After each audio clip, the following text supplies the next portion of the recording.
el caso de José Miguel Castro, el hombre que apareció muerto hace unos meses en su casa y que generó una serie de controversias. Su muerte fue realmente terrible, un corte en el cuello. El primer informe decía que el corte era de 14 centímetros y el informe de la policía concluyó que por lo que habían encontrado y sobre todo por lo que no habían encontrado, todo indicaba que era un suicidio.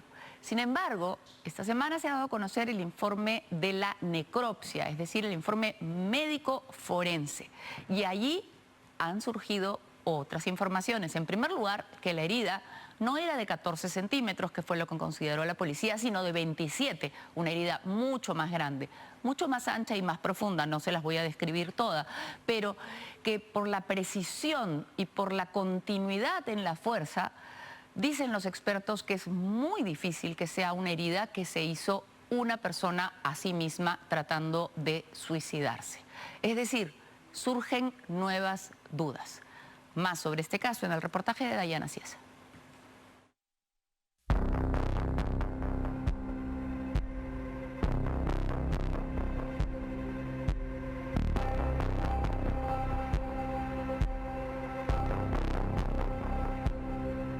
Desde el día que encontraron su cuerpo sin vida tendido en el baño de su departamento en Miraflores, las circunstancias se tornaron muy extrañas.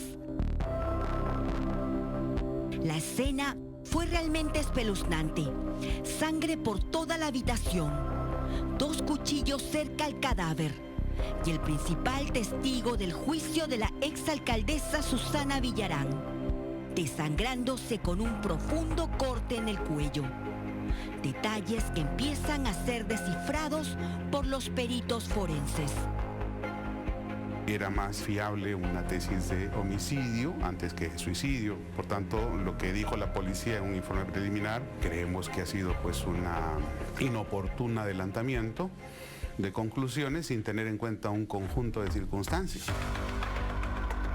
3 meses después, se halla más indicios que hacen sospechar que lo que ocurrió aquella madrugada del 29 de junio no fue un suicidio. El fiscal ya ha abierto diligencias por homicidio, está citando a un conjunto de personas, entre ellos al amigo del hijo, que tampoco se le ha tomado declaración, el tema de los teléfonos, los mensajes, el flujo de llamadas. Se está a la espera también del análisis microscópico de los órganos extraídos en la necropsia. El Ministerio Público ya ha dispuesto a investigar este caso como un homicidio e iniciar en breve una serie de diligencias e interrogatorios a nuevos personajes para esclarecer lo que ocurrió en el departamento del exgerente municipal de Susana Villarán, quien estaba por ingresar a la recta final de un duro juicio al que ya venía preparándose y estaba dispuesto a colaborar a cualquier precio, incluso delatando a su ex jefa, corroborando que las constructoras brasileñas Odebrecht y OAS hicieron aportes a las campañas de la exalcaldesa en el 2014 y el 2013 por más de $11 millones a cambio de beneficios. Hace unos días se han conocido los detalles del informe de necropsia que ha sido determinante. Las características del corte no son compatibles con las de un suicidio. La herida mide 27 centímetros de longitud y no 14 como decía el informe policial. El ancho del corte es de 5 centímetros y la profundidad de 4.5 centímetros. 4.5 centímetros de profundidad, con compromiso de la arteria carótida. La arteria carótida es una de las más importantes en el cuerpo humano. Transporta un flujo aproximado de 2.5 a 3.5 litros por minuto de sangre. Eso, como reitero, representa el 30 o el 40% del flujo sanguíneo total de la persona humana, es decir, entre 6 y 7 litros en términos globales. De tal manera que un corte a ese nivel, con el compromiso de la arteria carótida, hace que una persona se desvanezca prácticamente en el primer momento en que eso se produce. 10 Con la segundos, primera 20 pulsada. segundos, es prácticamente imposible que una persona se haya hecho eso. Y el nivel de profundidad, además de ancho de la herida, 5 centímetros de ancho de la herida. Había un cercenamiento antes que un mero corte, ¿no? Además el largo también, ¿no? Porque 27 centímetros. Vemos que empieza desde atrás. Desde atrás de la oreja hasta hacia atrás de la atrás, oreja. ¿no? Según el documento, la herida punzocortante es lineal, de bordes lisos y hemorrágicos, con retracción cutánea, ubicada en el tercio proximal de región lateral izquierda, que se extiende desde la cara lateral izquierda hasta la cara lateral derecha del cuello.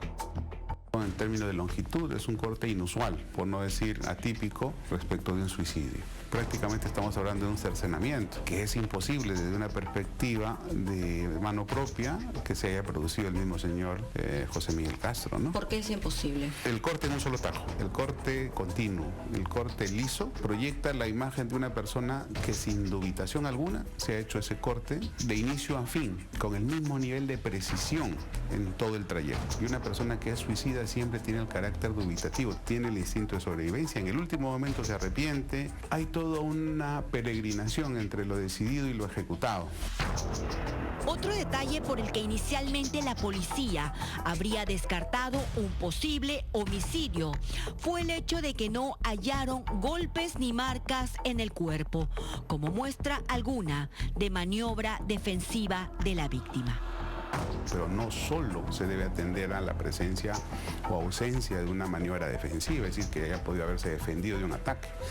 Porque toda una persona la sometes a inconsciencia por hipoxia, es decir, la asfixias y la dejas inconsciente. Y una vez inconsciente operas con el cuerpo como te dé la gana. Entonces, cuando hay eso, no va a haber maniobra defensiva alguna, porque eso no deja huella, no hay un trauma de golpe o de lo que sea. Si tú vas a descartar un homicidio porque no hay maniobra defensiva, o tienes una idea muy leve de lo que significa investigación criminal, o simplemente estás haciendo pues un trabajo muy superficial, ¿no?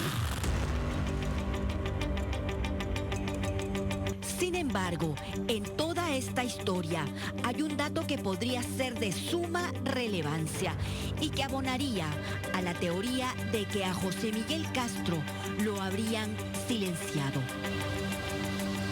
Esta información habría sido extraída de la declaración policial que la esposa del exgerente municipal brindó el 3 de julio pasado a las autoridades en la Dirincri.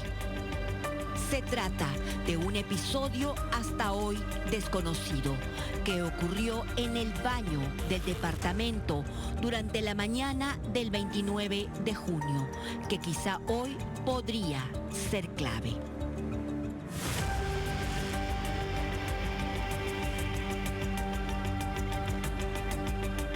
Estos son los instantes previos a ese momento. Aquí vemos por última vez a José Miguel Castro llegando a casa después de recoger a su hijo de una reunión. Observamos que en el asiento posterior hay una tercera persona por el reflejo de la luz de un celular. Es el amigo del hijo de Castro. Su menor hijo es el que baja del asiento del copiloto e ingresan luego los tres al departamento. Aquí viene lo crucial. Paula Maguiña puntualmente señala en su declaración: quiero precisar que durante el 29 de junio del 2025, mi hijo menor me contó que él había bajado cuando yo me estaba bañando y mi suegro también estaba bañándose en el baño de su cuarto. Es así que mi menor hijo baja en compañía de su amigo porque querían ir al baño y tocó la puerta del baño del primer piso y nadie contestó. Intentó abrir y no pudo abrir.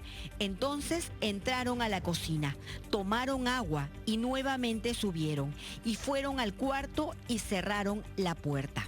Quiero precisar que cuando mi suegro bajó, él vio la puerta del baño del primer piso abierta y ve un pie. Según lo narrado por Paula Maguiña, hubo dos momentos importantes. La puerta del baño cerrada sin poder abrirse por fuera cuando ambos jóvenes intentaron entrar. Y luego Luego, la misma puerta, ya abierta, con el pie afuera del cuerpo sin vida, cuando el padre de Castro la vio. ¿Cómo pudo entonces ocurrir esto? Es una pregunta sin resolver aún. Una prueba de campo y una reconstrucción de los hechos en la misma posición que se encontró el cuerpo va a dar certeza de la hoja de apertura de la puerta. Los baños tienen una hoja de apertura que normalmente es al interior. La posición del cuerpo puede marcar un bloqueo de la puerta hacia adentro, con lo cual podríamos decir que estuvo abierta o semiabierta, pero que no se podía abrir plenamente. Hay que hacer esa prueba de campo, esa reconstrucción, para ver efectivamente en la escena misma cuál era esa proyección, las características, la escena, todo lo que se ha podido significar en términos de fotografía, de análisis, de recojo de evidencias. Esto marca más bien una tesis más compatible con un homicidio antes que un suicidio. Esto debe investigarse y creo que ya está en ese curso la Fiscalía, un homicidio, y hay que identificar a la persona o a las personas. Lo dicho en otra parte de su declaración por Paula Maguiña también corrobora que José Miguel Castro Gutiérrez habría tenido intenciones de salir adelante con su familia, luego de afrontar la carga judicial que se le venía tras el juicio. Él lo único que no quería era la exposición mediática para nosotros, porque mis hijos y yo pasamos un mal rato cuando pasó la prisión preventiva. Salió en muchos medios, fue la persona más preocupada por mis hijos. Por eso yo no puedo imaginar a mi esposo haciendo algo que pueda lastimar a mis hijos. Es más, comenta sobre los planes futuros que tenían una vez superado los problemas legales. Señala puntualmente su esposa. Teníamos planes a futuro. Él quería reinsertarse laboralmente y esperaba que cuando pasara el juicio y todo se esclareciera, pudiéramos reunirnos todos como familia. Ese era su pensamiento. En las próximas semanas, Susana Villarán será interrogada por el fiscal de Miraflores a cargo de las investigaciones de la muerte de José Miguel Castro. Será citado también próximamente el alcalde de Lima, Rafael López Aliaga, así como otras personas relacionadas al caso. Se sabe que hasta el momento tampoco se ha realizado diligencias para acceder a la información del celular de Castro Gutiérrez, pese a que ha estado en poder de la Policía Nacional. No se ha avanzado en las investigaciones para determinar cualquier amedrentamiento o amenaza de por medio. Muchos cabos sueltos que recién empiezan a tomar forma.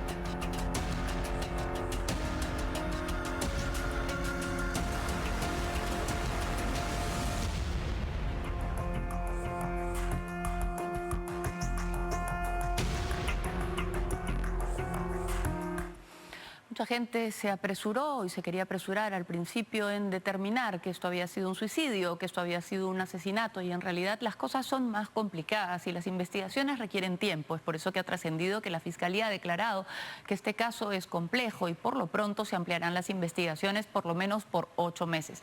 Y las investigaciones se realizan sobre el supuesto de que aquí ha habido un crimen, porque si pensaran lo contrario, no extenderían el plazo de investigación.